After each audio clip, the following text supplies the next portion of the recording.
ലോകത്തിലെ എല്ലാ സംസ്കാരവും ഉടലെടുക്കുന്നത് നദീതട സംസ്കാരത്തിൻ്റെ ഭാഗമായിട്ടാണ്. ഏത് തരം ലോകത്തിലെ ഇപ്പം നമ്മുടെ മൊസാപ്പൊട്ടാമിയൻ സംസ്കാരമായാലും ഒക്കെ എല്ലാ വിധത്തിലും ഒരു പുഴയുടെ അല്ലെങ്കിൽ നദിയുടെ ഒരു പശ്ചാത്തലം അതിനകത്ത് എപ്പോഴും നമുക്ക് കാണാൻ പറ്റും. ഇപ്പോൾ കേരളത്തിൽ വളരെ സമൃദ്ധമായിട്ട് പുഴകളുള്ള സ്ഥലമാണ്. 44 നദികളുള്ളൊരു പ്രദേശമാണ് നമ്മുടെ കേരളം എന്ന് പറയുന്നത്. ഈ നമ്മുടെ കേരളത്തിൻ്റെ പൗരാണികമായിട്ടുള്ള നഗരങ്ങളൊക്കെ ഒന്ന് ശ്രദ്ധിച്ചാൽ മനസ്സിലാവും. ഇപ്പം കണ്ണൂരായാലും കോഴിക്കോടായാലും ഒക്കെ അതിനിടയിലുള്ള തലശ്ശേരി പോലുള്ള സ്ഥലങ്ങളായിരിക്കും ഈ പുരാതനമായ തുറമുഖ നഗരങ്ങൾ തന്നെ നമ്മുടെ ഈ കച്ചവട സംഘങ്ങളുമായി ബന്ധപ്പെട്ട് അന്ന് ജലഗതാഗതം ആയിരുന്നു. വൻകിട തരത്തിലുള്ള ചരക്കുകൾ കയറ്റിക്കൊണ്ടുവന്നിരുന്നത്. ഇന്നത്തെ പോലെ പെട്രോളോ അല്ല അതുപോലുള്ള പെട്രോൾ വാഹനങ്ങളോ ഒന്നും ഇല്ലാതിരുന്ന കാലത്ത് നമ്മൾ ആശ്രയിച്ചിരുന്നത് പുഴയായിരുന്നു. പുഴ സത്യത്തിൽ ഓരോ സംസ്കാരത്തെയും ഒഴുക്കിക്കൊണ്ടുവന്ന ഒരു അതിമഹത്തായ ഒരു വാഹനമാണ്. പുഴ തന്നെ ഒരു വാഹനമായിട്ട് നമുക്ക് വേണമെങ്കിൽ സങ്കല്പിക്കാൻ പറ്റും. അപ്പം ഇന്ന് നമ്മളെ പുഴ വേറെ നിലക്ക് ആലോചിക്കുമ്പോൾ വലിയ സങ്കടകരമാണ്. നമ്മൾ കുഞ്ഞിരാമൻ നായർ പാടിയ നിളയെക്കുറിച്ച് ഏറ്റവും കൂടി പാടിയൊരു പക്ഷേ പി കുഞ്ഞിരാമൻ നായർ എന്ന കവിയായിരിക്കാം. അല്ലെങ്കിൽ നിളയെ നോക്കി വിസ്മയിച്ച് നിൽക്കുന്ന കുഞ്ഞിരാമൻ നായർ എന്ന് പറഞ്ഞ ഒരു തീർത്തും മലയാളിയായ ഒരു കേരളീയനായ അല്ലെങ്കിൽ അങ്ങേയറ്റം ഗ്രാമീണനായിട്ടുള്ള ഒരു കവി. അദ്ദേഹം പങ്കുവച്ച ആശങ്കകൾ ഇപ്പോൾ നമുക്ക് മുന്നിൽ വന്നു നിൽക്കുകയാണ്. കാരണം നമ്മുടെ പുഴകൾ ഒക്കെ വറ്റിപ്പോവുകയും പുഴയുടെ ആരോഗ്യം ക്ഷയിക്കുകയും നമ്മുടെ മാലിന്യങ്ങളൊക്കെ നിക്ഷേപിക്കുന്ന ഒരു സ്ഥലമായിട്ട് പുഴ മാറുകയൊക്കെ ചെയ്തിട്ടുണ്ട്. നമ്മൾ നേടുന്നതിൻ്റെ ഒപ്പം നഷ്ടപ്പെടുന്നത് എന്താണ് എന്നത് സത്യത്തിൽ നേടുന്നതിനേക്കാൾ എത്രയോ ഇരട്ടിയാണ് എന്ന യാഥാർത്ഥ്യത്തിലേക്ക് ഉണരേണ്ടതുണ്ട്. അതുകൊണ്ടാണ് നമ്മുടെ ഗ്രാമങ്ങൾ എന്ന് പറയുന്നത് നമ്മൾ ഇനിയെങ്കിലും അതിൻ്റെ വിശുദ്ധിയോടെ, അതിൻ്റെ വൃത്തിയോടെ, അതിൻ്റെ അലങ്കാരങ്ങളോടെ അതിൻ്റെ നന്മയെ സൂക്ഷിക്കാനുള്ള ബാധ്യത നമുക്കുണ്ട്.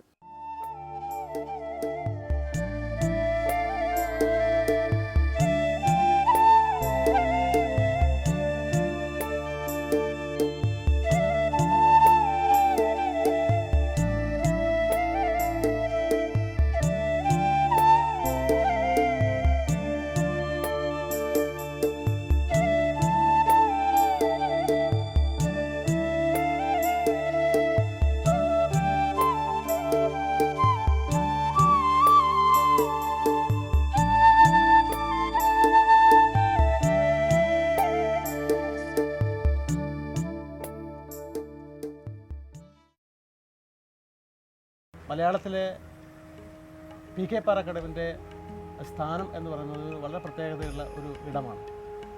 തൻ്റേതായ രീതിയും കഥയുടെ അല്ലെങ്കിൽ കൊച്ചു കഥ എന്ന് പറയുമ്പോൾ കൊച്ചു കഥയല്ല, സത്യത്തിൽ ഒരു ചെറിയ ഒരു കഥയിൽ ഒരു വലിയ ഭാവലോകം, ഒരുപക്ഷെ ഒരു നോവലിന് പറയാവുന്ന ഒരു അത്രയും ഒരു ഭാവലോകം ഒരു ഖണ്ഡിക വരുന്ന അല്ലെങ്കിൽ ഒരു അരപ്പേജ് വരുന്ന ഒരു കഥയിലൂടെ പാറക്കടവ് പലപ്പോഴും ആവിഷ്കരിക്കുന്നത് വളരെ അത്ഭുതത്തോടെ മലയാളികൾ കാണാറുണ്ട്. പാറക്കടവ് തീർച്ചയായും ഗ്രാമത്തിൽ ജനിച്ച ഒരാളാണ്.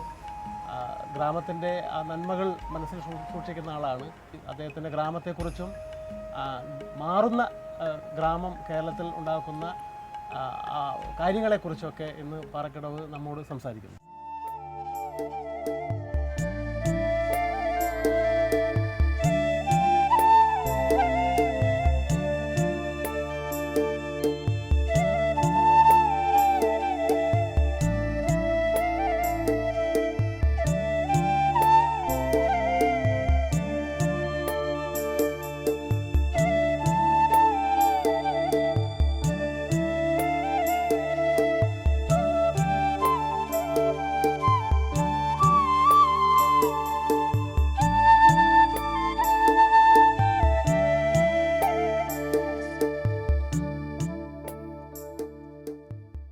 പാറക്കടവിൻ്റെ കഥകളില്ലേ, പ്രത്യേകിച്ചും ആദ്യകാല കഥകളില്ലേ, ഈ എപ്പോഴും ഗ്രാമമാണൊരു പ്രധാനമായിട്ട് വരുന്നത്. അപ്പോൾ ഏറ്റവും പുതിയ കഥകളിലെത്തുമ്പോൾ ഗ്രാമം അങ്ങനെ പറയാൻ പറ്റില്ല. കാരണം മാറുന്ന കാലത്തിനെ കുറിച്ചുള്ള വിഹുലതകളാണ് മിക്ക കഥകളുടെ ഒരു ആശയമായിട്ട് വരുന്നത്. എങ്ങനെയാണ് പാറക്കടവിൻ്റെ ഗ്രാമം ഒരു എഴുത്തുകാരൻ എന്നുള്ള രീതിയിൽ പ്രചോദിപ്പിക്കുകയും ഉത്തേജിപ്പിക്കുകയൊക്കെ ചെയ്ത് എന്നുള്ളതിനെക്കുറിച്ച് ഒന്ന് പറയണം. യഥാർത്ഥത്തിൽ ഒരു 10-40 വർഷം മുമ്പ് അക്ഷരാർത്ഥത്തിൽ ഒരു ഗ്രാമമായിരുന്നു പാറക്കടവ്. ഇപ്പോഴും അങ്ങനെ പറയാൻ പറ്റില്ല. കാരണം എനിക്ക് തോന്നുന്നു ഇപ്പോഴും കേരളത്തിൽ ഗ്രാമങ്ങൾ കാണണമെങ്കിൽ നമ്മൾ ഗ്രാമങ്ങൾ തേടി സഞ്ചരിക്കണം. പക്ഷെ നമ്മളൊക്കെ കുട്ടിക്കാലം ശൈശവം ചെലവഴിച്ച കാലത്ത് നമ്മളൊക്കെ ജനിച്ച് വളർന്ന സ്ഥലം എല്ലാ അർത്ഥത്തിലും ഗ്രാമമായിരുന്നു. എന്ന് പറഞ്ഞാൽ ഞാൻ ചെറുപ്പം കാളവണ്ടികൾ ഇങ്ങനെ പോകുന്ന കാണാം, അതിൻ്റെ പിന്നിൽ കുട്ടികളിങ്ങനെ പിടിച്ചിട്ട് തൂങ്ങി നിൽക്കുന്ന ഒരു കാഴ്ച. ഇപ്പോഴും ഞാനത് ഈ ഹൈദരാബാദിലേക്ക് പോകുന്ന വഴിയിൽ ആന്ധ്രാപ്രദേശിലെ ഒരു സ്ഥലത്തു നിന്നാണ് ഞാനത് കാണുന്നത്. അപ്പോൾ എൻ്റെ ഒരു കുട്ടിക്കാലാണ് എനിക്ക് ഓർമ്മ വരുന്നത്. നമ്മുടെ കേരളത്തിലെ ഗ്രാമങ്ങളിൽ അതൊക്കെ അപ്രത്യക്ഷമായിക്കൊണ്ടിരിക്കുകയാണ്. കേരളത്തിലെ ഗ്രാമങ്ങൾ അനുദിനം നഗരവൽക്കരിക്കപ്പെട്ടുകൊണ്ടിരിക്കുന്ന ഒരു കാലം. പക്ഷെ ഞാനൊക്കെ കഥ എഴുതി തുടങ്ങുന്ന കാലത്ത്, ജീവിക്കുന്ന കാലത്ത് ശരിക്കും എല്ലാ നന്മകളുടെയും ഉറവിടമായ ഗ്രാമങ്ങളുണ്ടായിരുന്നു കേരളത്തിൽ. കൊടുക്കല് വാങ്ങലുകൾ, മനുഷ്യരുമായിട്ടുള്ള പരസ്പര ബന്ധങ്ങൾ. ഒരു നാട്ടിൻപുറത്തെ ഒരു ഗ്രാമത്തിലൊരു കല്യാണം ഉണ്ടെങ്കിൽ ആ വീട്ടുകാരുടെ മാത്രം ആഘോഷമായിരുന്നില്ല, ആ നാട്ടിലെ മുഴുവൻ ആൾക്കാരായിരുന്നു. പന്തലിടാൻ ആൾക്കാർ വരും, പിന്നെ എല്ലാ സാധനങ്ങളും അവിടെ കൊണ്ടുവരും. അവരുടെ ഒരു കൂട്ടായ്മ എന്ന് പറയുന്ന പഴയ കാലത്തുണ്ടായിരുന്നു.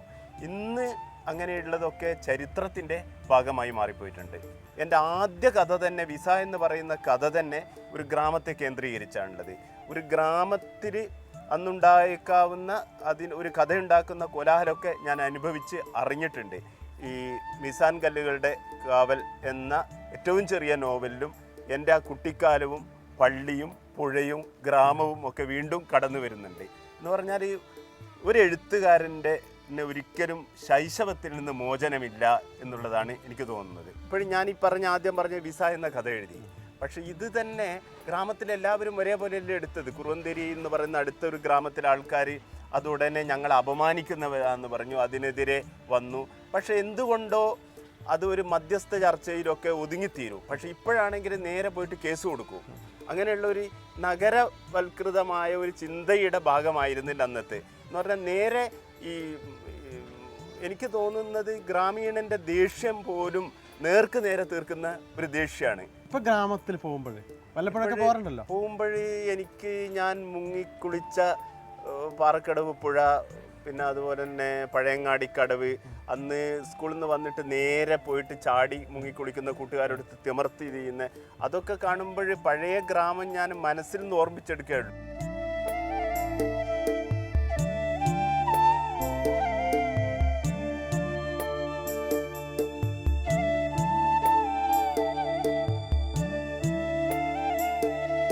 കാരണം ഇപ്പോൾ നിറയെ ജീപ്പുകൾ നിർത്തിയിട്ടിരിക്കുന്നു, ബാങ്കുകളുടെ ശാഖ വന്നിരിക്കുന്നു, നഗരത്തെക്കാൾ വലിയ സൗകര്യങ്ങളോട് ആളുകൾ ജീവിക്കുന്നു. പിന്നെ പരസ്പരം പലരെയും അറിയില്ല. നഗരത്തിൻ്റെ എല്ലാ സ്വഭാവങ്ങളും വന്ന് ആ ഒരു ഗ്രാമം നഗരത്തിൻ്റെ ഒരു ഭാഗമായി മാറിപ്പോയിരിക്കുന്നു. ആ കുട്ടിക്കാലത്തിൻ്റെ ഓർമ്മയിൽ ഒരുപാട് കുസൃതികളുണ്ട്.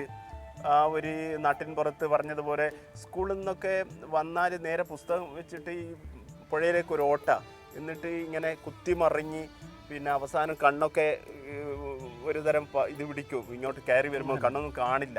അങ്ങനെയുള്ള ഒരു കാലം, അതിൻ്റെ ഒരു ഓർമ്മ ഒരു വല്ലാത്ത ഓർമ്മയാണ്. എനിക്ക് തോന്നുന്നത് ഗ്രാമീണ മനസ്സ് തന്നെ നമ്മൾ നഷ്ടപ്പെട്ടു പോകുന്നുണ്ട്.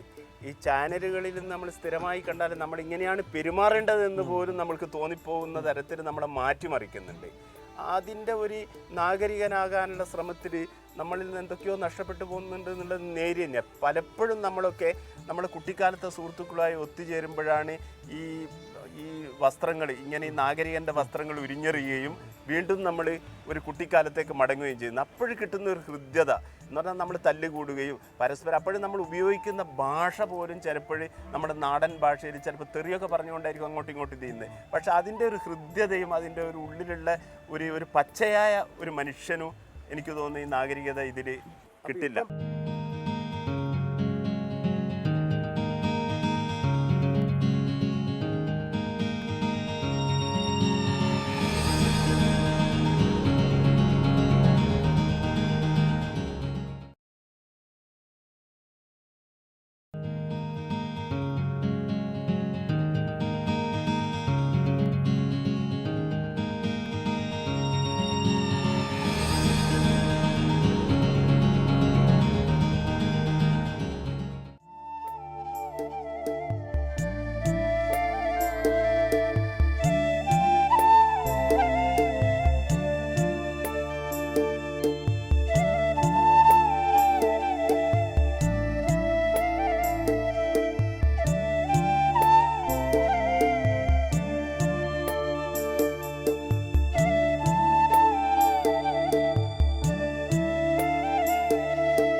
ഗ്രാമത്തിൻ്റെ ഓർമ്മ ഞാനൊരു ഭ്രാന്തിൻ്റെ മിന്നൽ വെളിച്ചങ്ങൾ എന്ന് പറഞ്ഞിട്ട് ഒരു കഥ തന്നെ എഴുതിയിട്ടുണ്ട്.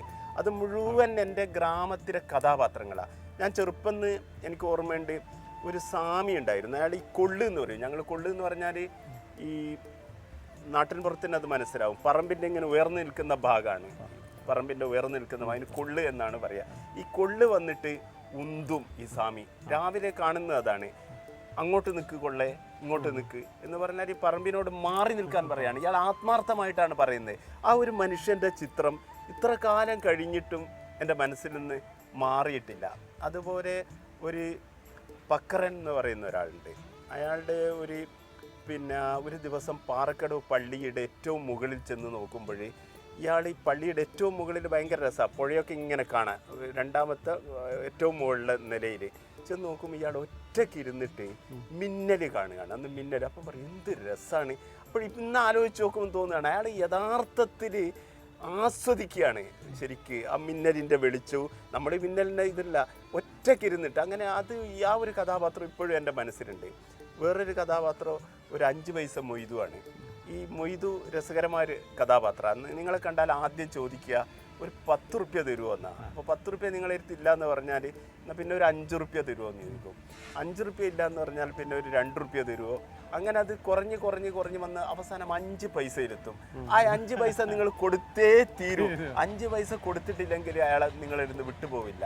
അങ്ങനെയുള്ള കുറേ ചെറുപ്പത്തിലുള്ള കഥാപാത്രങ്ങൾ. ഈ കഥാപാത്രങ്ങളൊക്കെ എനിക്ക് തോന്നുന്നു ഇന്നും ജീവിക്കുന്നത് പോലെ തോന്നുന്നത് ആ ഗ്രാമത്തിൻ്റെ എന്തോ ഒരു മനസ്സ് നമ്മൾക്ക് പിഴുതെറിയാൻ പറ്റാത്തത് കൊണ്ടാണ്.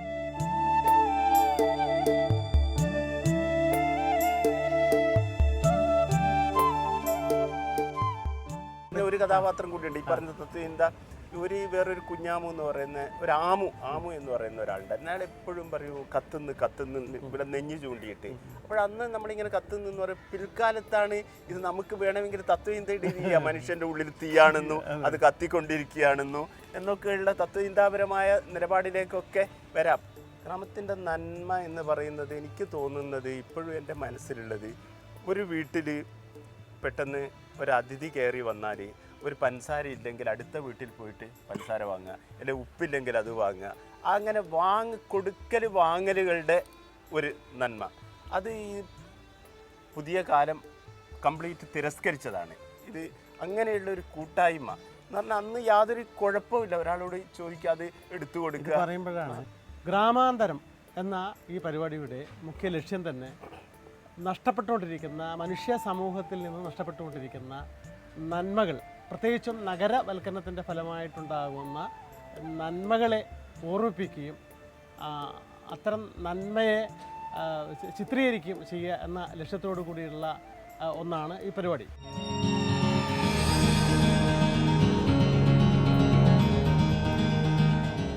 തൊടിയിൽ അലഞ്ഞു നടക്കുക എന്നുള്ളൊരു ശീലം എനിക്ക് കുട്ടിക്കാലത്ത് ധാരാളം ഉണ്ടായിരുന്നു. ഈ തൊട്ടാവാടി ഞാൻ ഇങ്ങനെ പിടിച്ച് പലപ്പോഴും ചെറുപ്പം ഇങ്ങനെ പിടിച്ചു നിർത്താൻ ശ്രമിക്കും. അത് ഇങ്ങനെ തൊട്ടാൽ വാടിപ്പോന്ന്, എന്താ ഇതിനെ പിടിച്ചു നിർത്തിയാൽ വാടാതിരിക്കില്ലേ എന്നുള്ള ഒരു പരീക്ഷണമായിരുന്നു ഞാൻ ചെറുപ്പം ഏറ്റവും കൂടുതൽ നടത്തിയത്. പിന്നെ അതുപോലെ ഈ കാട്ടുപൂക്കള് ഇതൊക്കെ നോക്കിയിട്ട് കുറേ ഇങ്ങനെ നിൽക്കും. ഈ നാടൻ ഇതിനോടൊക്കെ വലിയൊരു ഭ്രമമുള്ളൊരു കാലം ഉണ്ടായിരുന്നു.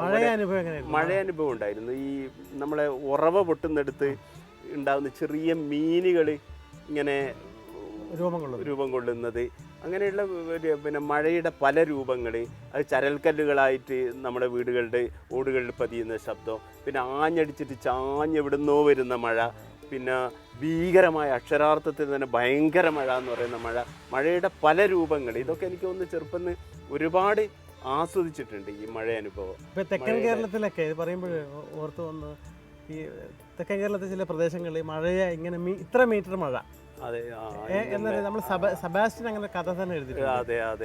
ഇത്ര മീറ്റർ പിന്നെ മഴ എന്ന രീതിയിലൊക്കെ ഈ ഗ്രാമീണര് ഈ മഴയെ അവരുടെ ഒരു വീക്ഷണകോണിൽ കാണുന്ന ഒരു സംഗതിയുണ്ട്. എനിക്ക് തോന്നുന്നു ഗ്രാമീണ മനസ്സിന് ഈ മഴയും ഇന്നത്തെ ഈ കാലാവസ്ഥാ പ്രവചനം നടത്തുന്നതിനേക്കാൾ ഉപരിയായിട്ട് ഇന്ന് മഴ പെയ്യുമല്ലോ എന്ന് അവർ മേഘം നോക്കി പറഞ്ഞാൽ അന്ന് നിശ്ചയമായും മഴ പെയ്തിരിക്കും. നാട്ടറിവ് എന്നുള്ള ഒരു സംഗതി അതിന്ന് കംപ്ലീറ്റ് ഈ ഗ്രാമം കൈമോശം വന്നതോടുകൂടി ഇത്തരം നാട്ടറിവുകളും ഇല്ലാതായി പോയിക്കൊണ്ടിരിക്കുന്നുണ്ട്. എന്ന് പറഞ്ഞാൽ അന്ന് അവർക്കറിയാം എപ്പോഴും മഴ വരും, എപ്പോഴും മഴ ശക്തി പ്രാപിക്കും. ഇന്ന് നമ്മൾ അങ്ങനെയല്ല. ഒരു കാലാവസ്ഥാ പ്രവചനത്തിൽ നാളെ ശക്തിയായ മഴ പെയ്യും എന്ന് പറഞ്ഞിട്ടുണ്ടെങ്കിൽ നമുക്ക് ഉറപ്പിക്കാം അന്ന് വെയിലായിരിക്കും എന്നുള്ളത്. ഇന്ന് ആ രീതിയിലല്ല അന്നത്തെ ഒരു കാലം.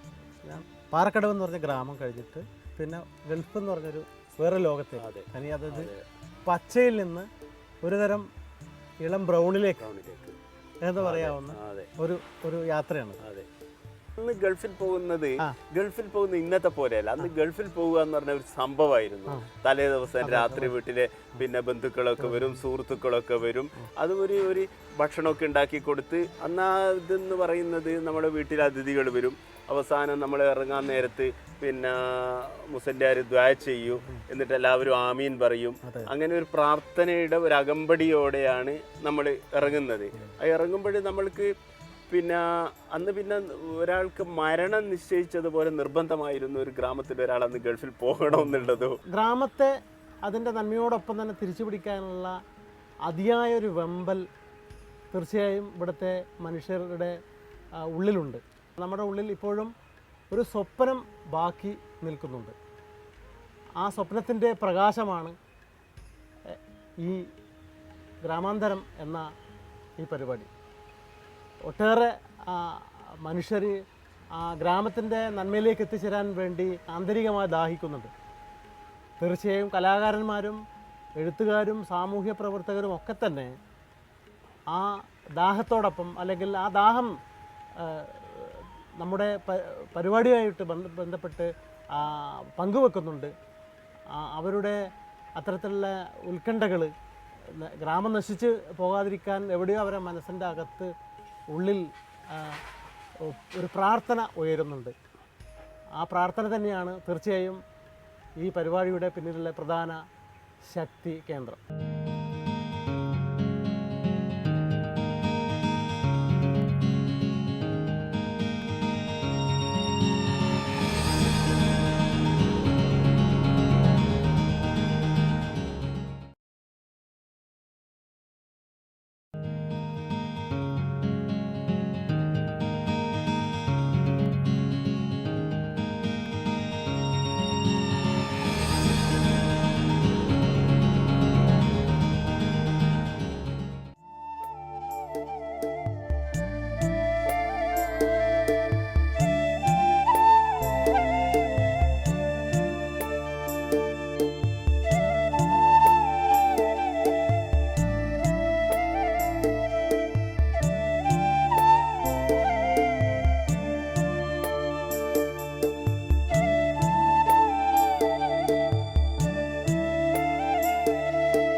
വിപണി എല്ലാം നിയന്ത്രിക്കുന്ന ഈ കാലത്ത് വീണ്ടും നമ്മൾ ഗ്രാമത്തെ തേടിയുള്ള യാത്ര വളരെ പ്രത്യേകതയുള്ള ഒന്നാണ്. കാരണം ഗ്രാമത്തിലെ സൗഭാഗ്യങ്ങൾ, ഗ്രാമത്തിൻ്റെ നന്മ, ഇതൊക്കെ ഇന്ന് ഇക്കാലത്ത് നിന്നുകൊണ്ട് നമ്മൾ വീണ്ടും ചിത്രീകരിക്കുമ്പോൾ അത് നന്മയെ തേടിയുള്ള ഒരു യാത്ര തന്നെയാണ്. വളരെ പ്രത്യേകതയുള്ള ഒരു യാത്ര, വളരെ വ്യത്യസ്തമായ ഒരു പരിപാടിയായിരിക്കും ഇത് എന്നെനിക്ക് തോന്നുന്നുണ്ട്. ആ രീതിയിൽ ഈ ഗ്രാമാന്തരത്തിന് എൻ്റെ എല്ലാ ഭാവുകങ്ങളും നേരുന്നു.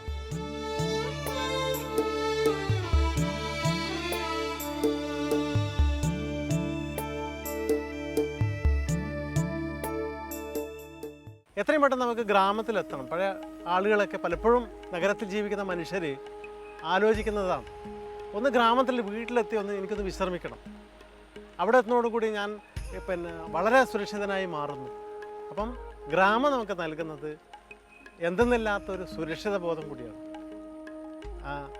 അപ്പോൾ അത്തരത്തിൽ നമ്മൾ ആലോചിക്കുമ്പോൾ തന്നെ ഇന്ന് ഗ്രാമം അതുപോലെ നിലനിർത്തുക എന്ന് പറയുന്നത് വളരെ അസാധ്യമായൊരു കാര്യമായി വന്നിരിക്കുകയാണ്. കാരണം മനുഷ്യൻ്റെ ആഗ്രഹങ്ങളൊക്കെ വളരെയധികം കൂടി, നമുക്ക് പല സൗകര്യങ്ങൾ വേണം. പക്ഷേ ആ സൗകര്യങ്ങൾ ഒരുക്കുമ്പോൾ പ്രകൃതിക്ക് നേരെ ഒരു കണ്ണ് നമ്മൾ നോക്കാനുള്ള ഒരു പിന്നെ മനസ്സ് നമുക്കുണ്ടാവണം. കുറച്ച് കാലമായിട്ട് നമ്മൾ ശക്തമായി കൊണ്ടിരിക്കുന്ന പാരിസ്ഥിതിക അവബോധം എന്ന് പറയുന്ന സംഗതി, അത് ഒരു പാരിസ്ഥിതിക സാക്ഷരത എന്ന ഒരവസ്ഥയിൽ കൂടി മലയാളികൾ ഇന്ന് എത്തിച്ചേർന്നിട്ടുണ്ട്. അപ്പോൾ നമ്മൾ വളരെ അനുഗ്രഹിക്കപ്പെട്ട ഒരു നാടാണ് സത്യത്തിൽ കേരളം എന്ന് പറയുന്നത്. 44 നദികളുള്ള ഒരു സ്ഥലം, എത്രയോ കുന്നുകൾ, മലകൾ, വയലുകൾ ഒക്കെ ആയിട്ട് വളരെ വിഭിന്നമായിട്ട് നിൽക്കുന്ന ഒരു പ്രദേശമാണ് നമ്മുടേത്. അതുകൊണ്ട് തന്നെ മറ്റെവിടെയും അല്ലാത്ത വിധത്തിൽ നമുക്ക് പാരിസ്ഥിതികമായിട്ടുള്ള സംരക്ഷണവും അതിനെക്കുറിച്ചുള്ള അവബോധവും നമുക്ക് ആവശ്യമാണ്. ഈ ഗ്രാമാന്തരം എന്ന പരിപാടി അത്തരം അവബോധത്തിലേക്കും ഉള്ള ഉണർച്ചകളായിട്ടാണ് ഞങ്ങൾ ഇവിടെ അവതരിപ്പിക്കുന്നത്.